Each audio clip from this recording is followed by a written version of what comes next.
영혼을 성장시키는 책 소개방 영성 책방입니다. 오늘은 요한 클라우센의 신을 위한 음악 마지막 5번째 편입니다. 9장 멘델스존과 계몽주의 프로테스탄티즘의 음악. 멘델스존과 계몽주의 프로테스탄티즘의 음악. 훌륭한 음악가가 되기 위해서는 전제 조건이 충족되어야 한다. 좋은 부모와 스승, 안정적인 환경과 재정적인 뒷받침, 종교적 신념과 음악성 등 완벽한 조건을 갖춘 사람이 바로 펠릭스 멘델스존 바르톨디이다. 멘델스존은 1809년 함부르크에서 부유한 부모에게서 태어났다. 재능이 뛰어난 상류 시민 계층의 일원인 그에게는 교육과 자기 개발을 위한 모든 문이 열려 있었다. 그는 정말로 보기 드문 행운아였다. 그는 성장하면서 교회 음악을 주도하는 집단으로 유명한 베를린 징 아카데미라는 합창협회에 들어가게 된다.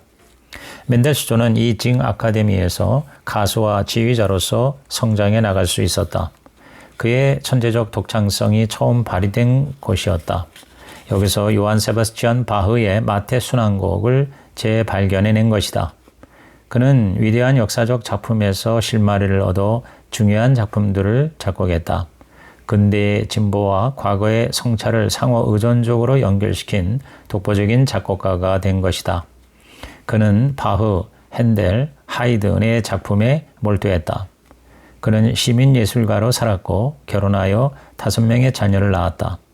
1843년에 멘델스존은 최초의 음악학교를 세우는데 이는 근대 음악 제도 역사에서 획기적인 사건이었다.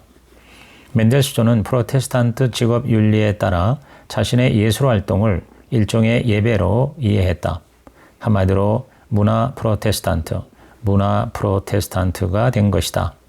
기독교 신앙이라는 교회의 전통을 그대로 따라한 것이 아니라 자신의 삶 속에서 신앙의 본질을 재발견하고 개발하려고 노력한 것이다.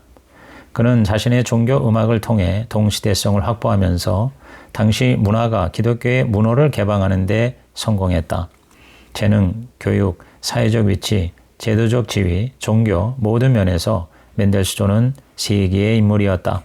피아니스트, 오르가니스트, 지휘자, 합창단 리더, 음악 기획자로서 상상력이 풍부하고 다재다능하며 개념적, 기술적으로 철저한 데다가 대단히 부지런한 작곡가였다. 안타깝게도 멘델스존은 모차르트처럼 너무 일찍 세상을 떠났다. 마지막 몇 년은 불안과 과로로 채워졌다. 그는 자신에게 휴식을 허용하지 않았다. 성공을 거두어도 만족하거나 평온을 찾지 못하고 또 다른 작품을 향해 달려갔다. 결국 1847년 38살의 나이로 뇌졸중 증세로 사망하고 말았다. 그의 인생과 명성은 곧 시들어졌다. 바그너 등의 반유대주의자와 국가사회주의자들이 그의 작품을 완전히 금지하고 만 것이다. 멘델스존은 교회와 분리된 음악으로 신앙의 사상과 감정을 표현하려고 했다. 듣는 사람들에게 완전히 새로운 방식으로 경건함과 신심을 유발하게 한 것이다. 짧은 생애 동안 멘델스존은 다양하고 풍성한 종교음악 작품을 썼다. 오르간곡, 모데트, 코랄 칸타타, 시편, 성가, 찬송가, 대규모 오라토리오 등이 있다. 그는 이 모든 작품을 교회 측의 공식적인 의뢰 없이 작곡했다. 그에게 음악은 예배나 교회에서만 연주되어야 하는 것이 아니다. 개인 살롱이나 음악회장에서도 얼마든지 그런 경건한 음악이 연주될 수 있고 그렇다면 그 장소가 경건의 자리로 탈바꿈하게 되는 것이다. 그에게는 모든 음악이 그 나름대로 신의 영광을 위한 것이었다. 순수한 음악 자체가 이미 종교적이라는 멘델스존의 생각은 신학자 프리드리 슐라이어 마하의 사고와 일맥상통한다. 그보다 40세나 나이가 많은 슐라이어 마하는 멘델스존에게 친숙한 인물이었다. 멘델스존은 그의 누이와 함께 정기적으로 슐라이어 마하의 예배에 참석하곤 했다. 슐라이어 마하에게 음악은 종교와 마찬가지로 무한의 의미와 감각을 가진 것이었다. 신의 무한함이 음악의 형태로 발현된 것이 바로 종교 음악이다. 무한의 음악은 완전히 자유로운 동시에 그 자체로 강한 종교성을 띠고 있다. 멘델스존은 깊은 진지함으로 가장 깊은 영혼에서 흘러나온 것만을 자신의 작품으로 인정하는 기준으로 삼았는데 이는 슐라이어 마하의 생각과 같은 것이었다. 슐라이어 마하처럼 멘델스존은 감정을 음악과 종교의 근원으로 보았다. 진정한 감정이 표현되는 곳에서는 예술과 종교가 서로 분리되지 않는다. 작품을 쓸 때 멘델스존은 마음에서 우러나오는 대로 하는 것이 자신의 의무라고 보았다. 그의 음악에 삶을 부여하고 영향을 주는 감정은 믿음, 확실한 믿음의 또 다른 말이 되었다. 종교와 음악이 내적으로 밀접히 결합되어 있기에 음악이 교회라는 공간을 떠나도 그리스도적 특성을 잃지 않는다. 음악이 시민들의 일상 문화 속에 정착될 수 있고 그렇게 되어도 신성함을 잃지 않을 것이다. 음악이 자유로우면 자유로울수록 더 순수하고 더 종교적으로 된다. 음악 자체가 믿음의 한 형태라고 생각했던 루터의 사상과 일치하는 생각이다. 멘델스존은 종교적이면서도 대중적인 작곡가였다.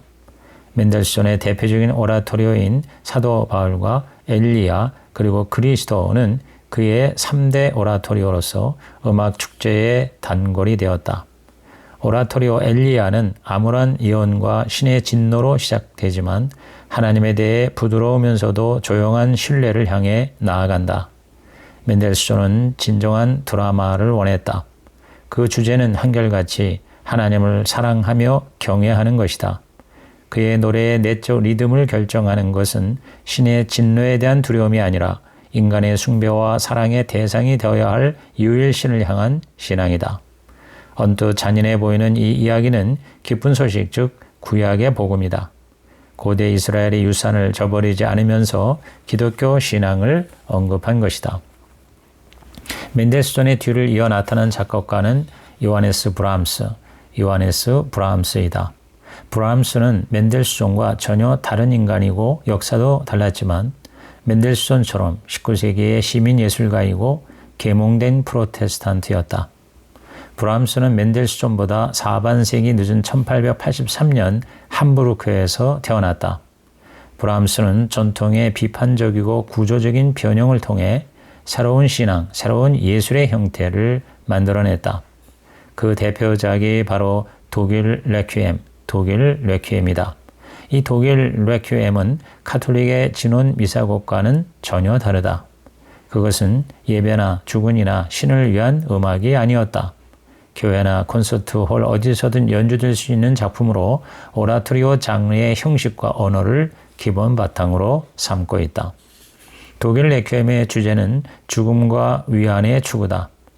모든 인간이 죽는다는 것은 기정사실이고 문제는 이 사실을 알면서 어떻게 살아가야 하는가이다. 이 곡을 초연할 때 브람스의 나이는 35살에 불과했다. 독일 레퀴엠은 마태복음에 등장하는 산상수훈의 역설적인 약속으로 시작한다. 애통하는 자는 복이 있나니 하나님이 저들을 위로하실 것이다. 지금 반대의 상황에 있는 사람들이 복을 받고 진정한 행복을 누리게 될 거라는 말이다. 신은 영원할 뿐 아니라 큰 위로를 주는 존재이다. 오직 신에게만 희망이 있다. 그가 생사의 모든 것을 관장하기 때문이다. 의인들의 영혼은 주님의 손에 있어 아무런 고통도 받지 않을 것이다. 브람스에게 중요한 것은 교회의 가르침을 노래로 부르는 게 아니었다. 그보다는 자기 존재에 대한 해석과 위안을 찾는 것이 훨씬 더 중요했다. 따라서 브람스의 레퀴엠에서 추구하는 것은 진실이 무엇인가 보다는 어떤 영향을 미치는가가 더 의미 있다. 그는 신학보다는 영혼의 인도에 더 많은 관심을 가진 것이다. 브람스의 위로는 서툰 면이 있지만 여전히 방향을 제시하고 두려움을 완화하고 신뢰를 만들어주고 평화를 주는 힘을 갖고 있다. 신의 무한한 영생이 인간의 유한한 삶을 에워싸고 있다. 이 영생은 죽어야만 경험할 수 있는 것이 아니라 현재에도 감지하고 포착할 수 있다. 영혼에 대한 믿음은 사후를 고집하지 않는다는 점에서 부활에 대한 믿음과 구분된다. 오히려 영혼의 믿음은 하나님의 무한성에 대한 감각을 일깨워준다. 이 영원함을 깨달은 사람은 인생의 고통스러운 한계 앞에 절망하지 않으며 자신의 유한한 삶을 기꺼이 받아들일 수 있다. 브람스의 레퀴엠에서 보여준 계몽주의 프로테스탄티즘은 기독교의 사적이고 개인적인 측면만이 아니라 공적이고 문화적인 측면도 제시했다. 매력적인 기독교의 양면성이다. 그 특성은 오래된 낡은 이미지와 사고에서 벗어나 성서를 새로운 방향으로 끌어낸다. 교회를 벗어나지만 좋은 기회가 생기면 언제든 다시 교회로 돌아가려고 하는 것이다. 10장 토마스 앤드류 도르시와 앞으로 아메리칸 가스펠 음악. 토마스 앤드류 도르시와 앞으로 아메리칸 가스펠 음악. 20세기 교회 음악은 유럽에서 북아메리카로 옮겨졌는데 그것은 가스펠 음악의 등장이다. 초기 기독교 음악처럼 가스펠도 처음에는 주목을 받지 못했지만 하층민과 예배에서 싹을 틔워 교회 음악의 독립적인 장르로 급성장했다. 가스펠은 유럽의 교회 음악이 거의 2000년이나 걸렸던 발전 과정을 두 세대도 채 안 되어 돌파해버렸다. 초기 기독교의 창가처럼 사회적, 문화적으로 소외된 계층에서 시작한 이 음악은 보잘것없어 보이지만 영적으로는 충만했다. 앞으로 아메리칸의 가스펠은 문화적, 정치적 자아 발견과 자기 주장이 훨씬 더 강력한 양상을 띠었다. 핸델과 멘델스존의 오라토리오처럼 가스펠도 결국 예배를 벗어나 시민계급의 문화와 오락이라는 더 넓은 세계로 나아갔다. 이미 지나칠 정도로 상업화되어 곳곳에서 소비되고 있다. 가스펠에서는 강렬한 비트와 잊을 수 없는 선율로 거칠게 내뿜은 샹숑, 열정적인 탄성이 깃든 모우닝, 감미로운 크루닝 창법으로 표현되는 감출 수 없는 힘과 숨길 수 없는 아름다움을 발견할 수 있다. 가스펠송은 20세기의 시편이다. 20세기의 시편. 단순하나 절대 간단하지 않고 근본적이고 일반적이고 보편적이며 지극히 개인적이고 대단히 활기차다. 가스펠은 종교적인 배경을 넘어 블루스, 컨트리, 재즈, 소울, 로큰롤, R&B 등 팝 음악의 거의 모든 장르에 영향을 미쳤다. 대표적인 가스펠 가수로 꼽히는 머헬리아 잭슨에 의하면 위대한 종교 음악은 두 갈래의 뿌리, 즉 고통과 신념을 가지고 있다. 미국으로 끌려간 아프리카 노예와 그 후손의 이야기는 인류가 신을 향해 부르짖으며 깊은 곳에서를 노래할 정도로 깊은 고통을 근원으로 한다. 노예들이 당한 모든 것을 설명하기에 존엄이라는 단어는 너무 고상하고 추상적인 단어다. 미국의 노예들은 갑자기 해방되면서 노예제도는 인종차별로 바뀌게 되었다. 남부의 미국인들이 만든 인종차별적 사회는 노예 해방 이후 100년이 지난 1960년대에 와서야 비로소 민권운동으로 숨통이 트이게 된다. 그들은 독자적인 교회 공동체를 세워나갔고 철저하게 성경적이고 보수적인 기독교를 지향했다.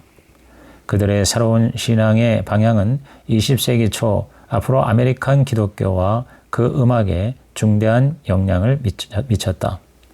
19세기 중반 유럽에서 감리교로부터 시작한 성결운동이 발전하여 오순절운동으로 이어졌는데 그들은 방언과 같은 성령의 은사를 사모했다. 그 영향으로 시작한 백인의 성령운동은 하나님의 성회와 같은 독자적인 교회를 설립했다. 반대로 앞으로 아메리칸들은 거룩한 교회, 즉 오순절 성결교회를 세우면서 대규모 조직으로 성장했다. 앞으로 아메리칸 교회 음악은 부흥운동의 찬송가와 노예들의 영가에서 자양분을 공급받았다. 열광, 빙의, 방언, 춤과 도약, 손뼉치기와 손들기, 설교자의 부름과 회중의 응답소리 등은 아프리카인들에게 낯설지 않은 관행이었다. 대각성운동의 캠프 집회도 낯설지 않았다. 그 가운데서 새로운 스타일의 음악이 발전되었다. 개별 성부와 합창이 번갈아 가며 부르는 불음과 응답, 다양한 리듬 구조가 중첩된 폴리리듬, 오음 음계의 사용, 장음계의 3음과 7음을 반음씩 낮춰서 만든 독특한 블루노트 음계, 단순한 선율의 생동감을 불어넣고 더 자유로운, 때로는 끈적끈적한 음조를 만들어내는 글리산도와 멜리스마, 노래의 표현력 등이었다. 연가는 기본적으로 부흥운동의 정신에서 많은 것을 취했는데 깊은 죄의식, 내세의 구원을 향한 갈망, 용서에 대한 약속이 주는 기쁨, 예수를 향한 신심 같은 것들이다. 구원과 하나님 안에서의 영생을 향한 간절한 열망은 죽음의 갈망처럼 받아들여질 수 있었다. 이들 노래는 내세를 향한 강한 집착을 드러내면서도 의식적이든 무의식적이든 현세에 대한 정치적인 메시지, 즉 노예제의 부당을 고발하고 권리를 박탈당한 사람들의 존엄성을 확인시켜주는 가사를 품고 있다. 가스펠의 하나하나의 음은 노예제를 반대하는 증거이고 고통의 사슬에서 벗어나기를 간청하며 신께 올리는 기도였다. 흑인 연가를 처음 소개한 이들은 피스크 주빌리 싱어스였다. 20세기 초에 꽃을 피우게 된 이 아카펠라 앙상블은 솔로로 시작해서 합창으로 이어진다. 그들이 부른 노래 중에 지금도 고전이 되는 것 중에 하나는 그 유명한 주 예수께 조용히 나가라는 노래다. 앞으로 아메리칸 기독교인의 창의성은 기존의 찬송가를 바꾸는 능력도 보여주었는데 가장 대표적인 예가 Amazing Grace이다. 18세기 존 뉴턴이 원작자인 이 노래는 부흥운동 전체를 단 4줄로 요약하는 위협을 달성했다. 노예 선장이 만든 노래를 노예들이 즐겨 불렀다는 것은 아름다운 역설이다. 다른 누구도 아닌 멸시와 핍박을 받던 노예와 그 후손이 현대의 가장 중요한 음악을 만들어냈다. 그것은 백인이 우세하다는 백인 우월주의라는 미신이 폭력적인 거짓에 불과하다는 것을 입증해 주었다. 연가와 가스펠은 공동체적 작품이다. 개인적인 역사와 음악을 가지고 있으면서 동시에 그들이 속한 집단의 정체성이 반영되어 있다.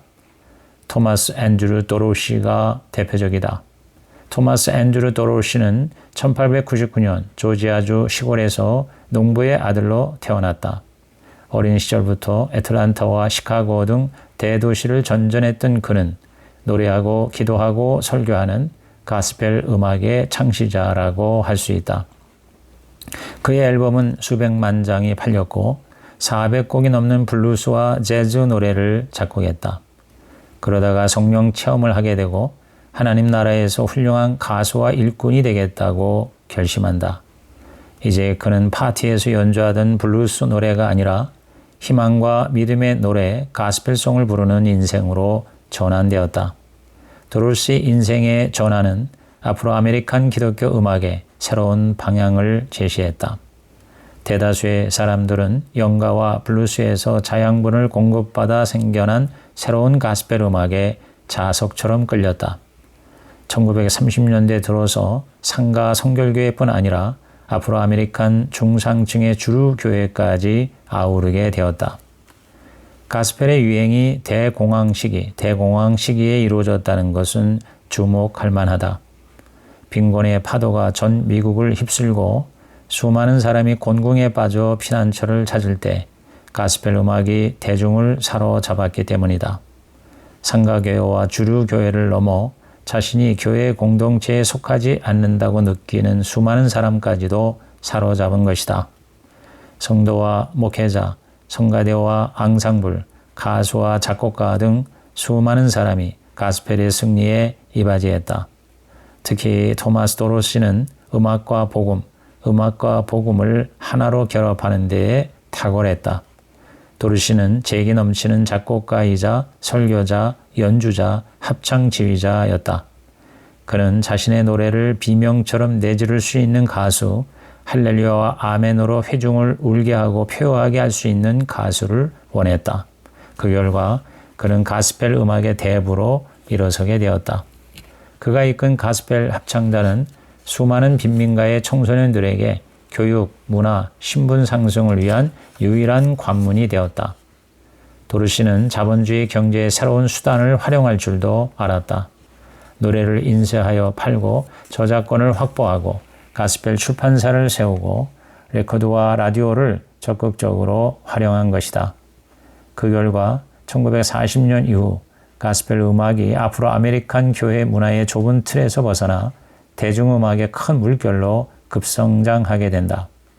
2차 대전 시기와 그 이후 가스펠 음악은 대중문화의 중심으로 부상하면서 황금기를 맞이했다. 이로써 가스펠은 19세기 유럽교회 음악이 교회를 벗어나 시민 문화 세계에 안착한 것과 같은 대업을 이루갈 수 있었다. 토마스 도르시는 1993년 93세의 나이로 세상을 떠났다. 가스펠은 미국 흑인들의 해방을 촉진했을 뿐만 아니라 여성운동의 해방구도 되었다. 가스펠은 여성이 함께 일구어낸 기독교 최초의 음악이었다. 앞으로 아메리칸 교회에서 여성은 언제나 결정적인 역할을 해왔다. 여성의 참여와 헌신이 없었다면 그들의 교회는 살아남지 못했을 것이다. 성결교회의 탁월한 가스펠 가수였던 시스터 로제타 타프.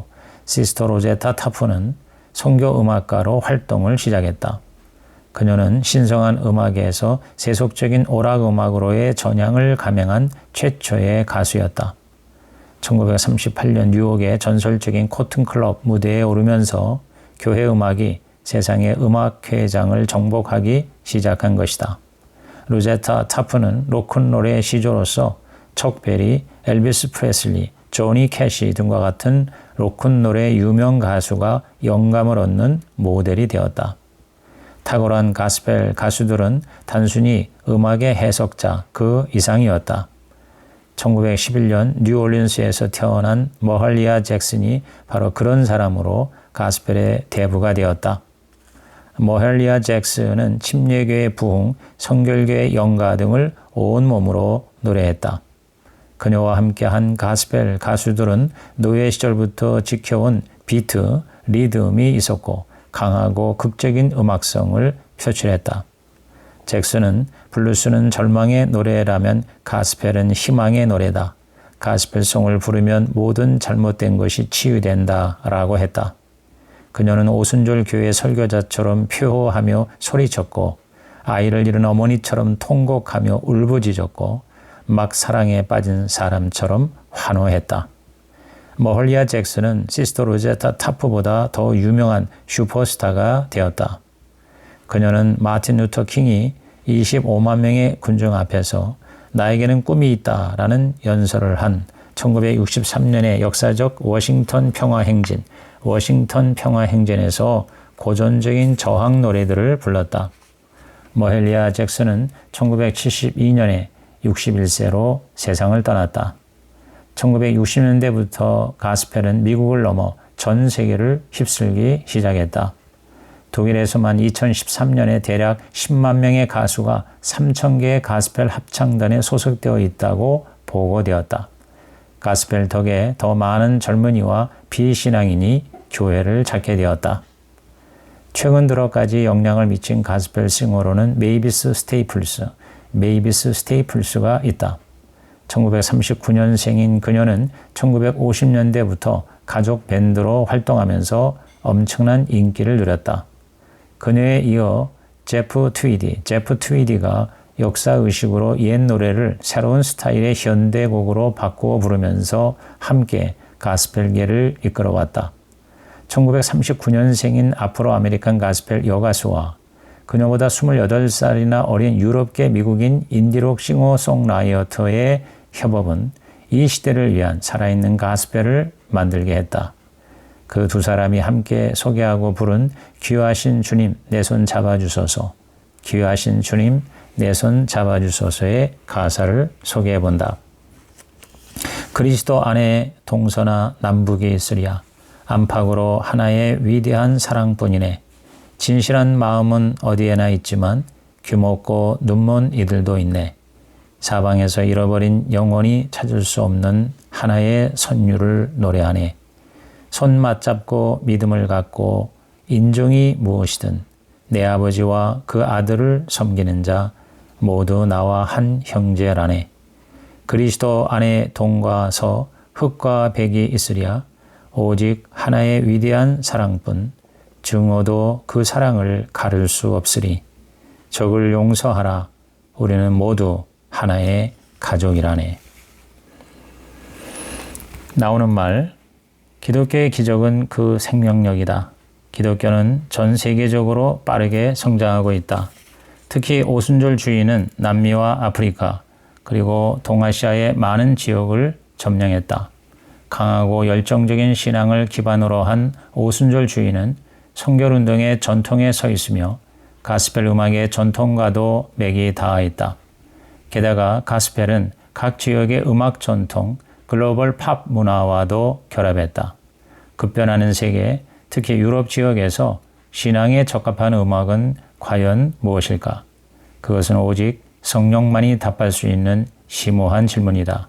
현대 기독교 음악을 구현하려면 새로운 오순절의 기적이 필요해 보인다. 아무도 미래를 내다볼 수는 없다. 그러나 유럽에서 지금 일어나고 있는 오순절 칸타타가 우리에게 한 가지 실마리를 보여준다. 작곡가와 대본 작가가 성경 구절을 파고들어 시적으로 탐구하고 오래된 교회 음악 작품 속에서 그 흔적을 발견하려고 애쓰고 오늘날 믿음의 가능성을 드러내고 그에 적합한 현대적인 음조를 찾아내는 데 성공한다면 교회 음악의 오순절 축제는 끝나지 않을 것이다. 기독교 음악이 세상의 모든 경계, 민족과 국가, 종교와 교단, 언어와 양식, 성스러운 것과 속된 것, 교회와 문화, 내사와 현세, 믿음과 의심의 경계를 극복한다면 여전히 변함없이 중대한 문화적, 종교적 힘을 발휘할 수 있을 것이다.